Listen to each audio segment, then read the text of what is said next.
Welcome back, everybody, to me being grumbly about the Wheel of Time.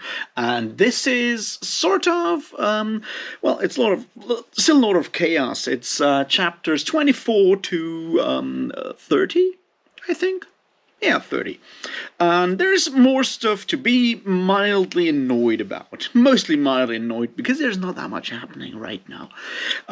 So I guess what we do is we'll just, get started about this crap, shall we? Well, cheers.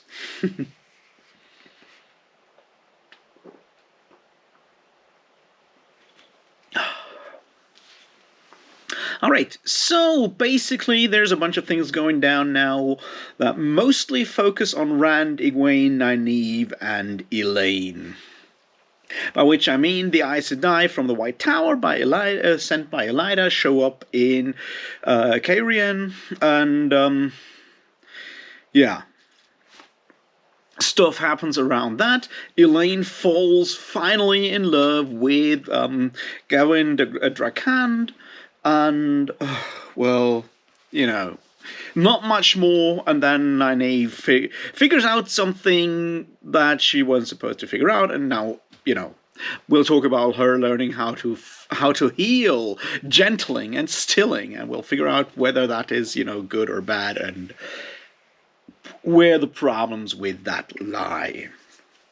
So yeah, let's, get started about these kind of things. So, the Aes Sedai show up, and now obviously Elaine has a problem because Elaine is not officially an Aes Sedai, but she has pretended to be one, and at some point it will certainly still kind of get some form of backlash, although I doubt it'll be too much of a backlash, maybe more than like anything that happens to Rand, which is like one of the things that we're going to talk about in a second, but there's going to be some backlash at some point, but not today, possibly tomorrow. We'll find out once I actually read more, which will be tomorrow. So yeah, so, she's trying to, avoid a confrontation or meeting those Aes Sedai to avoid that kind of conflict. And that's sort of in the background, but it doesn't actually ever lead to anything, like, really interesting. So, yeah, I don't know what to say about it. It's just, is there. However, what happens is that once she goes and spies on the Aes Sedai, we get like a few quick like sound bites from within because she's spying, and let's talk about Robert Jordan being lazy and dumb as a writer, not as a person. I don't know him. I never met him as a person, so maybe he was like a super smart person.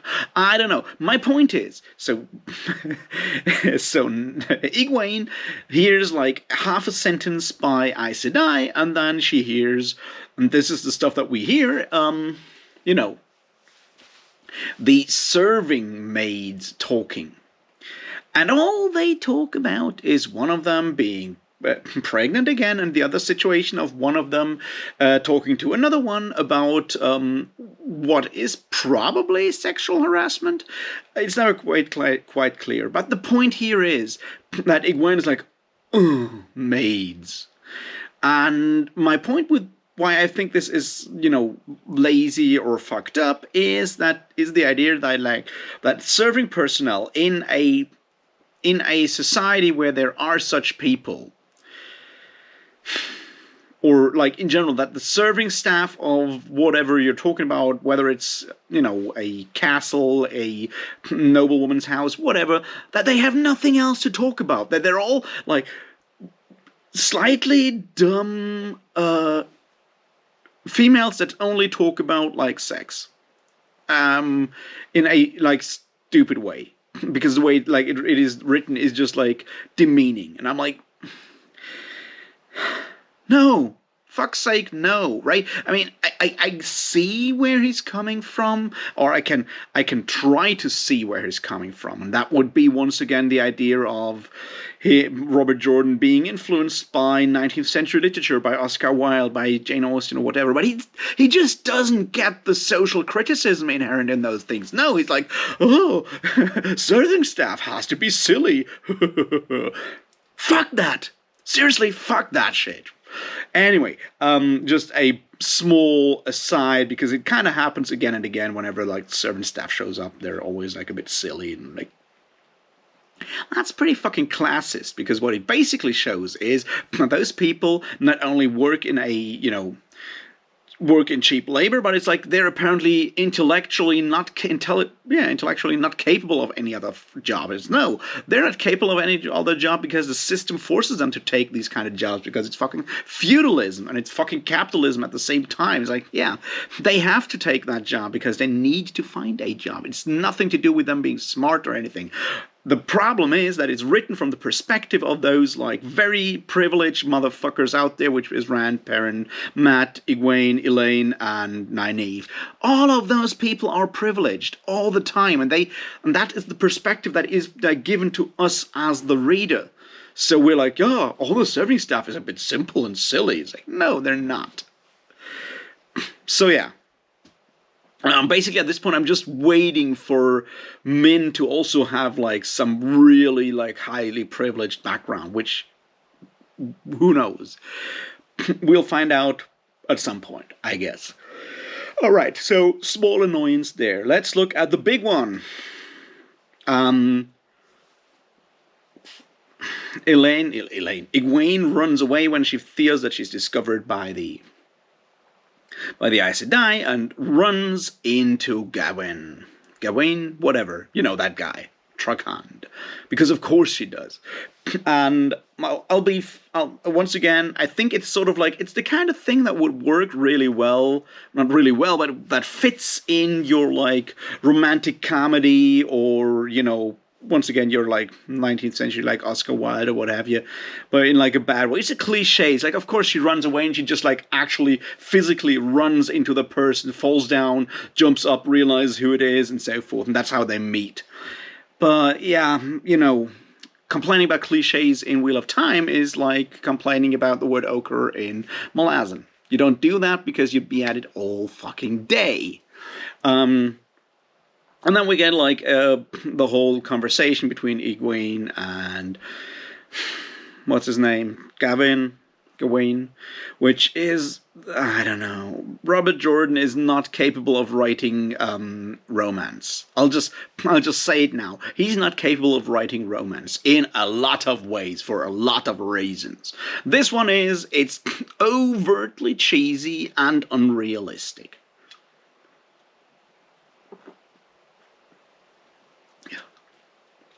And it's the general idea of love that we have in these books. And it kind of comes up in a bit later on. Again, it's like people always just see someone and they immediately fall in love. And the next step is to marry. That's the only way this works. It's never like you meet someone, you talk to them, you kind of like them. So no, it's like, it's love and it's 150% love and so forth. And then it kind of gets a bit cheesy. In this case, I mean, they haven't met, like, they only met like 3 or 4 times over the entirety of these books. And, well, then, Egwene gets to sit in on Gawain's bondage dream, and now she's like, well, let's just like actually do the whole thing right now and like confess our deepest love, and we're set.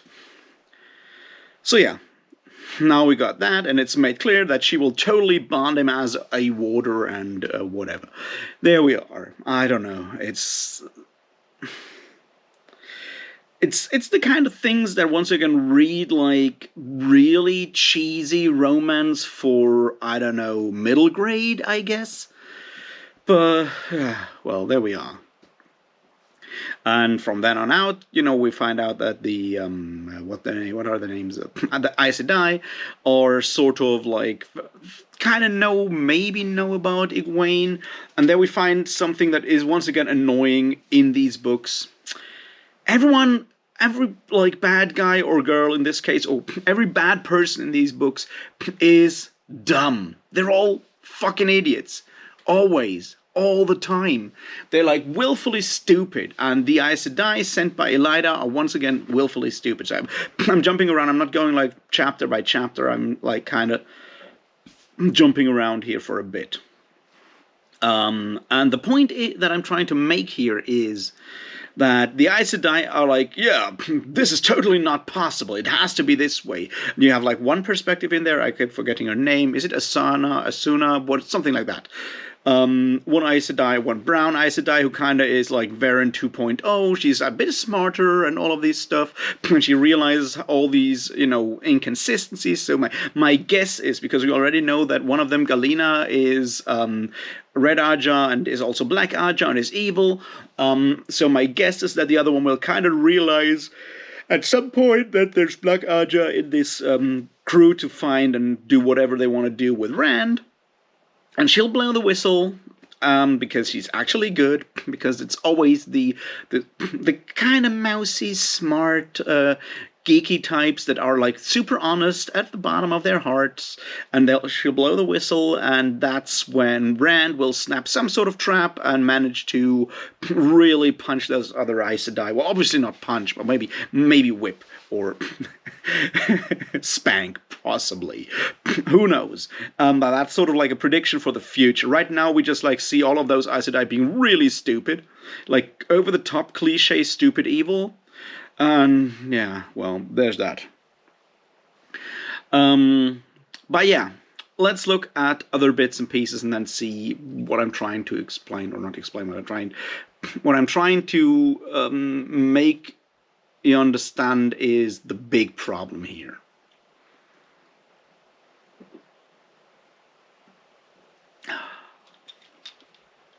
So the next one is we're going to Rand for a second there. Rand does, he watches the Zeldaean horse do like horsey tricks for whatever reason, and possibly he's sending horsemen through a gate, but I'm not quite sure about that.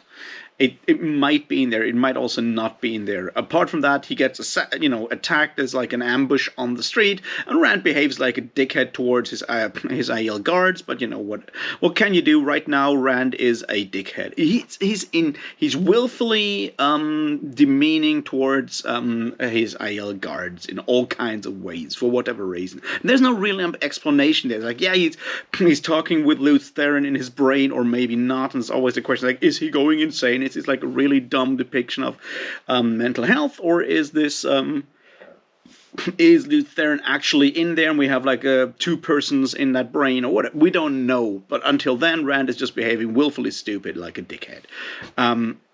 He gets attacked by Padan Fane's corrupted white cloaks, and then we get a short scene of Padan Fane, who is there. It's like, I want a Rand al'Thor is mine, no one else, and whatnot. So I'm now going to first inflict a lot of pain on a small child, and then kind of probably force myself on his mother, and I will definitely hurt her because I'm evil, and thus I also have to be a predator. Because that's apparently always the case in these books. It's like evil is always connected to rape in these books.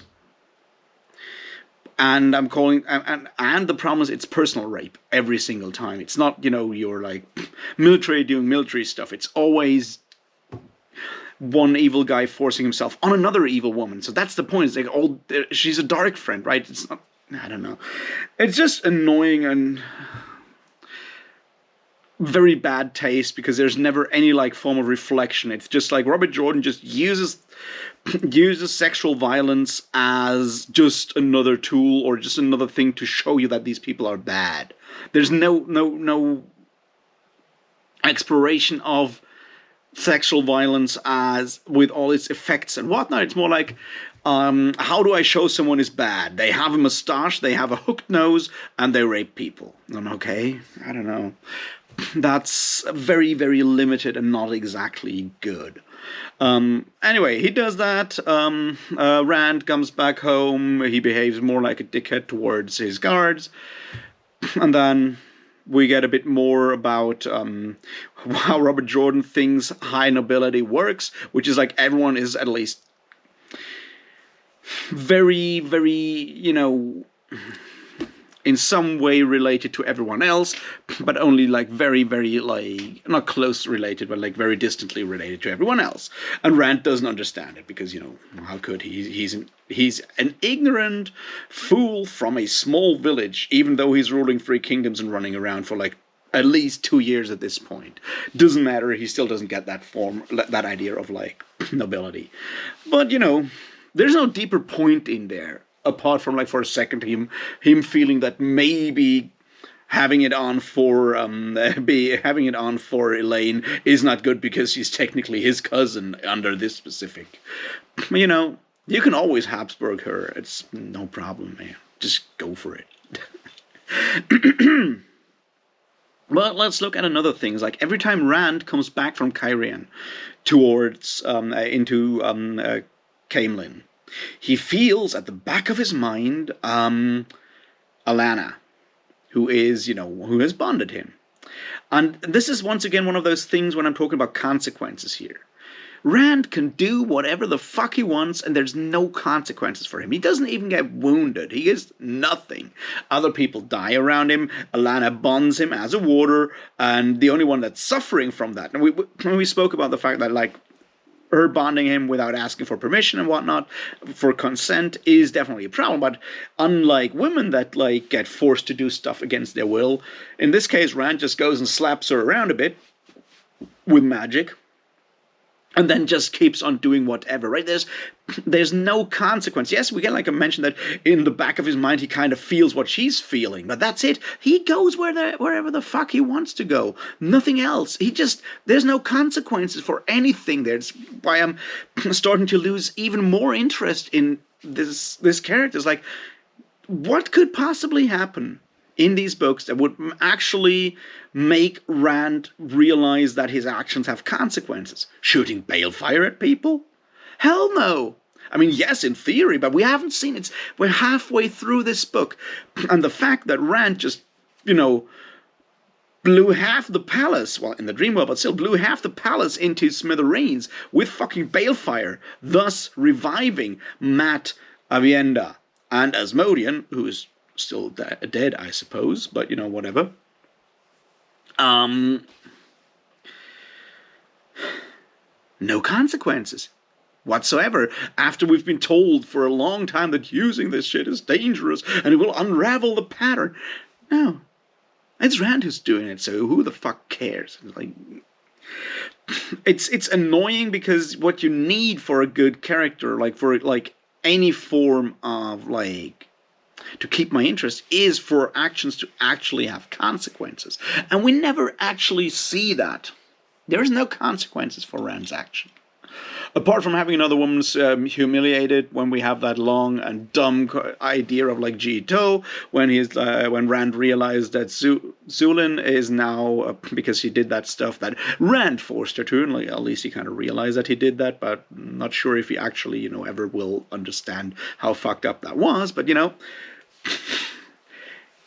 that's sort of what I mean. It's like, so now we get Zulin in a dress. Is there a deeper meaning, a deeper reason for this part of the story? I doubt it. At this point, I doubt it. It just feels like Robert Jordan is looking for gratuitous reasons to show women in poses of humiliation for no reason whatsoever. Because keep in mind, like, Zulin going for like having to talk to those Gaishain as maidens of the spear is out of the necessity to protect Rand, because Rand is not giving her 100 seconds because he just wants to fuck with her for no reason whatsoever, and he does that in that plot line that doesn't go anywhere. They just like go to Shadar Logoth for no fucking reason whatsoever. And that's what makes the whole thing so annoying. It just feels like Robert Jordan spending, 150 pages just so he can show one of the maidens of the spear in a fucking dress. And that's it. And I'm like, no, don't do that. It's ridiculous. It's annoying. It's demeaning, and it feels cheap. Sorry, I'm getting a bit worked up here about these kind of things. But once again, there's no like actual consequence for any of Rand's actions, and the way it is done, especially the bonding with Alana, is kind of fucked up. I feel. I mean, the idea at the beginning was fucked up. And I spoke about that. That's not good. That's really problematic. But the fact that a man, because Rand is a man, can just like shrug this off and just make the woman suffer in punishment. And I'm like, no, that should not be the way this works. There should be some sort of like handicap. It should kind of hold Rand back from some things or whatever. There should be some form of consequence at the end of the day. And there is not. Yeah, the consequence is that someone who was nasty to you is weeping. Yeah, big consequence, man. Yeah, apart from that, what else is going on in those chapters?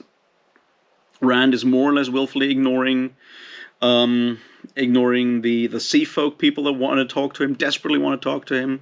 He's ignoring that. Rand is... Rand's a dickhead just the entire time, these chapters. So, sort of also towards Avienda. We still don't really know why, but at least we now know that he has really hot eyebrows. Which, maybe it's true. Maybe he has really hot eyebrows. But yeah.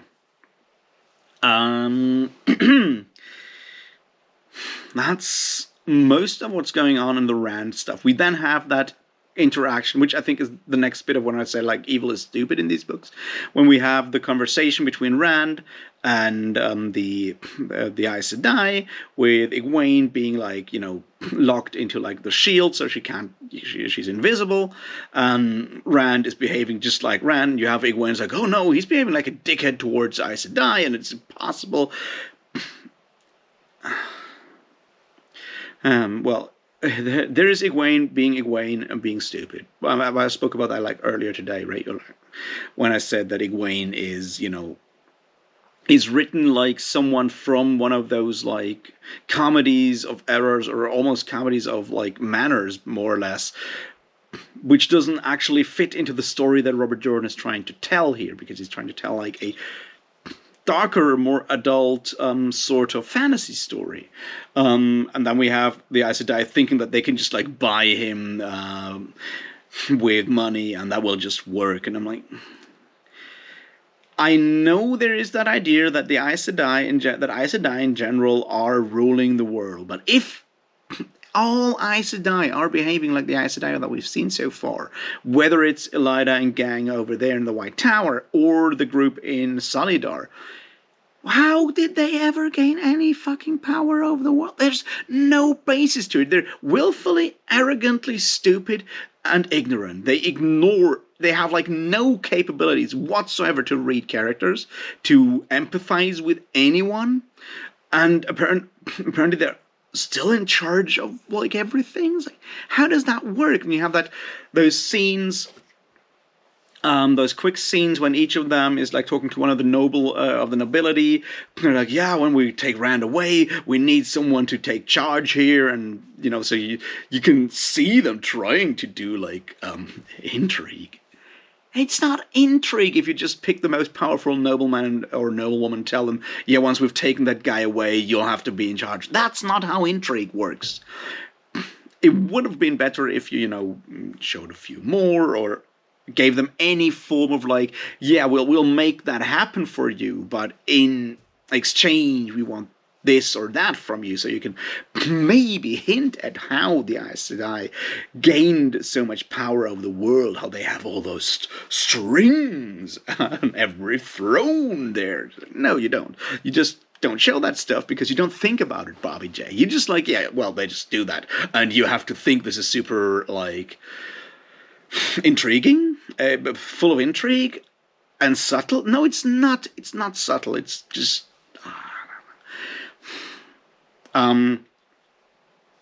Well, there we are. There's nothing going on beyond that. He's just like biding his time for some reason, hanging around back in Camelin, where another grey man attacks him or doesn't attack him, and yeah.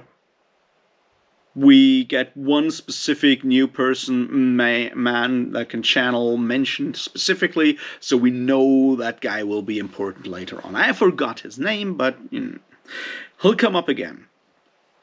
So, what else was the interesting in that area?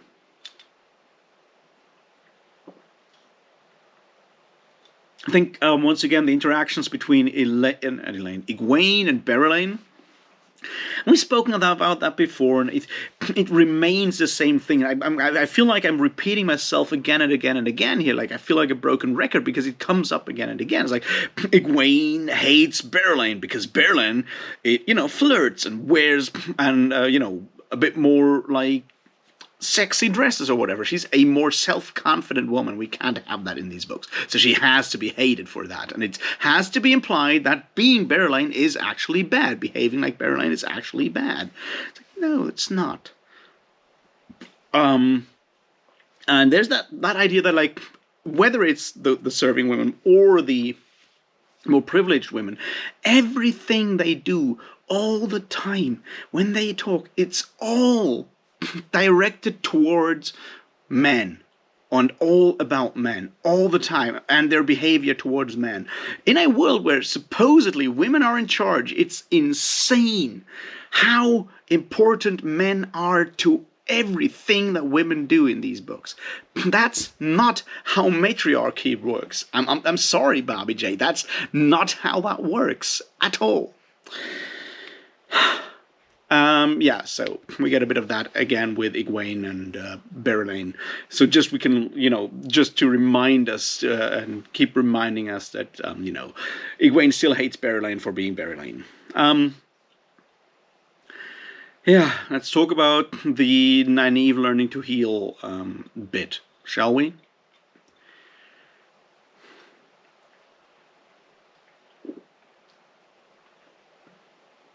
Actually, there's not that much to say about it, right? Apart from it, coming out of nowhere, basically. Basically, it kind of comes out of nowhere, and that is, Nynaeve is pissed off, and then she just, goes back and examines Logain again, and she realizes there's this hole in his, health, so to speak, and she just figures that she just uses spirit and fire to cross that border, and bam, it's back. And this is, once again, this is why it's bad writing. This is why it's shitty writing. It happens out of nowhere. If there had been any hints before, we kind of know that she's trying to find out, but there's she doesn't do any research or anything. She just basically plug, switch, flicks all the switches that are there in hopes that at some point it'll work, and then it works. I'm like, yeah, what a great achievement. Why did the last 3,000 years no Aes Sedai ever figure that one out? If it's that fucking easy. If that, I don't know, and I see sort of that he has that idea of Aes Sedai following academic traditions and not trying to do anything new, and I guess there's a bunch of ways you can read that, and I'm not sure if I want to go full into anti-intellectualism, which clearly is there in these books, or if it's something else there, but it feels very much like making fun of organized academia, which it sort of is, right? When you look at it, there is apparently, in the last 3,000 years, no one came up with the idea of actually building universities or anything. The only place like that is basically the White Tower, where people are trained to be Aes Sedai and learn stuff in, that sort of magic school. And that's the only place where you have academia. And it's basically corrupt, full of backstabbing and getting nowhere, because that's not how you run these kind of things. If you just, run a school, people will never actually learn any practical stuff, which is sort of connected to the fact that most Aes Sedai, while running the world, never leave their tower, their white tower. Dare I say ivory tower? I don't. But you know what I mean.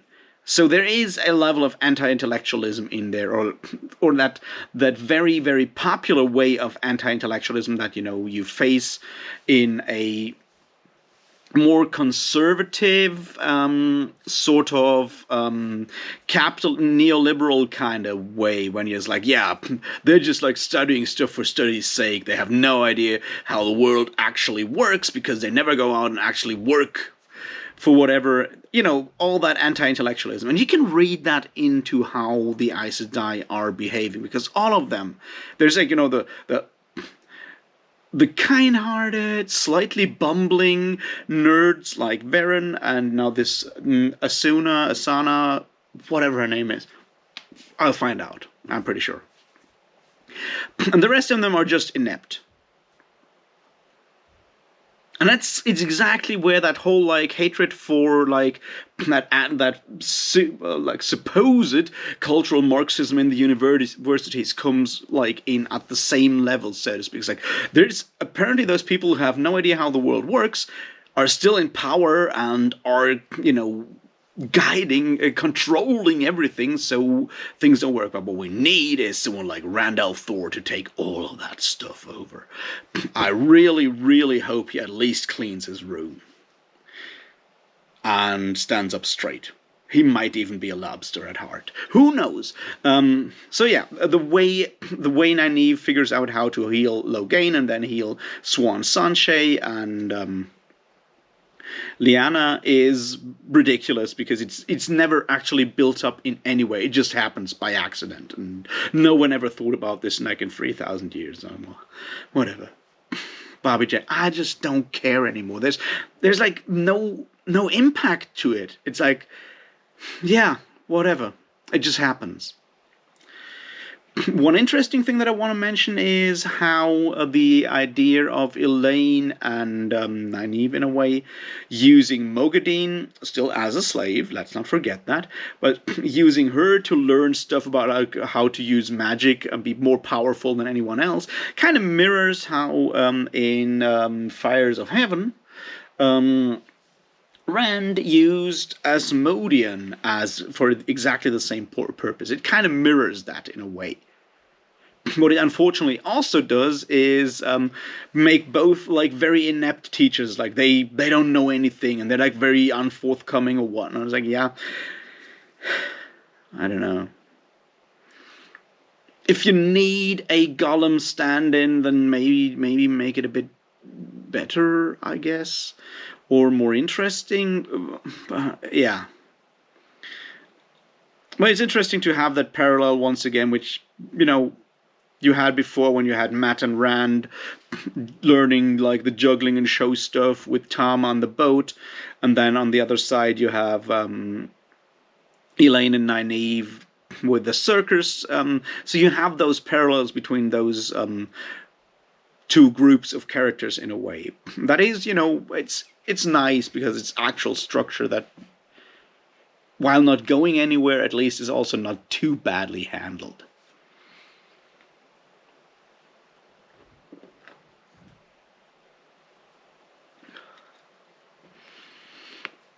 But beyond that, and this is also like an aspect of that whole like anti-intellectualism and not anti-establishment, but anti-intellectualism, anti-structure of universities or like any form of academia sort of thing, is like that whole argument that before already that Nynaeve and Elaine had about like going to, I already forgot the name of the city again because who fucking cares, right? To go and fetch that bowl of weather control thing is like, the structure is slow and our plucky heroes will only get things done by actually ignoring the established laws and rules and whatnot, because everyone, doesn't get anything done. It has to be about like going against it, doing it yourself, being a fucking libertarian, basically. Just, adds to the way the Aes Sedai are portrayed in these books. Apart from that, that's an interesting aspect, right? that Swan Sanche is, while mourning her water, is already thinking about marrying Gareth fucking Bryn, because of course she is. Like, he saw her blue eyes at the beginning of Fires of Heaven, and you already knew that it will end in marriage or water bonding or what have you, or both. You just know, because that's how this happens every single fucking time in these books. Remember what I said about Elaine and Gara and Gawain earlier? It's exactly the same fucking thing. And we're talking like older people here. We're not talking like 15-year-old, horny 15-year-olds that think, yeah, it's the love of my life just because someone, maybe showed them almost a nipple or whatever. It's like, no, these are very much adult people, grown-ups. And it's still, it's all about that marriage. I don't know. Not much more going on there. Apart from a ton of, dreams that are sort of like foreshadowing for the really lazy. So basically what will happen is that they need to find that bowl in some sort of way or other. And it will be for Rand, maybe, together with Logain. Because that's, I think, is the only way you can interpret that dream of, like, the one who has been. So Logain, being something of a washed-up has-been, will help to use that bowl of weather magic, I guess. We will see. That's just a prediction right now. I don't think I'll have to wait too much longer. Apart from that, yeah, the pace has slowed down. None of the characters have any like actual motivation right now. It's getting repetitive as fuck, and everyone is annoying. I really, really hope that something interesting will happen at some point. It's like, I don't know. Wouldn't it be fun to actually, have characters that make sense or are likable or anything like that? Wouldn't that be great? But I guess I'll have to wait until I read a different book. Anyway, I'll be back with more Lord of Chaos. I'm gonna finish this week. That's a promise. I'm finishing it this week. Yeah, we'll see. Have a great day, and I'll talk to you tomorrow. Cheers.